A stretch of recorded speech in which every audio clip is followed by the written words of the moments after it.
There's also breaking news in another controversial case involving the NYPD. The district attorney in Brooklyn has now announced he'll launch a grand jury investigation into the death of Akai Gurley, an unarmed African-American who was shot and killed by a New York City police officer in a stairwell back in November. The NYPD has said the shooting appears to have been an accident. We're back with Democratic Congressman Hakeem Jeffries. Congressman, you represent parts of Brooklyn. Do you have confidence in this new grand jury investigation? I do think that the Brooklyn District Attorney has a history during his short time in office as a local prosecutor, but also in his prior time as a federal prosecutor, being willing to allow the law and the facts lead him to a conclusion that is most appropriate. That's why I'm pleased that he's agreed to pursue bringing the case to the grand jury, and hopeful that we will see an aggressive presentation of information and possibly an indictment so that we can have a trial. This was a tragic case, Wolf. It occurred in my district. Akai Gurley is a 28-year-old young man who was leaving an apartment, going downstairs. There were two rookie police officers who were together on patrol, unsupervised. It was late at night. The stairwell in the public housing development was dark, and it appears that there may have been an accidental discharge. That's at least what the officers have indicated, but it resulted in a gunshot going through Mr. Gurley's chest into his heart and killing him. Now, this may have been an accident. It also may have been criminally negligent homicide. The district attorney will ultimately have to determine that. But this is an example of how there's a clear training issue inherent in many of these instances that may have resulted in the unfortunate death of Mr. Gurley here. Mr. Gurley, Akai Gurley, African-American, right?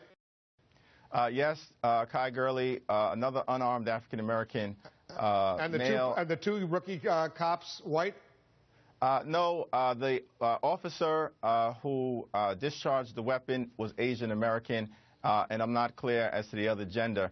And, you know, in most of these instances, Wolf, you do have an unarmed African-American who's killed. Oftentimes it's a white officer, but it's not necessarily a white issue or a black issue. As it relates to these police officers, it's an issue of being in the blue uniform and whether there's appropriate training, whether there's a real relationship between the police and the community. In communities of color, we actually embrace the fact that there are police officers who are there to protect and serve. But we just want there to be a balance between effective law enforcement on the one hand and a healthy respect for our civil rights and civil liberties on the other. That's as American as apple pie. You've suggested, Congressman, that broader reform is needed in all of these cases, how they're prosecuted, and that Congress should play a role. What exactly can Congress do about any of this? Well, one of the reasons why some of these encounters have unfolded in the view of many of us is that communities of color in some instances are policed in an overly aggressive fashion. Certainly in the context of the death of Eric Garner, I think that seems to have been the case. One of the changes that can be made, in the early 90s, there was funding that was provided for very robust community policing programs, proved to be effective. There were dramatic declines in crime in cities all across the country. But in the aftermath of the Great Recession, the funding at the federal level for many of these community policing programs has been severely scaled back.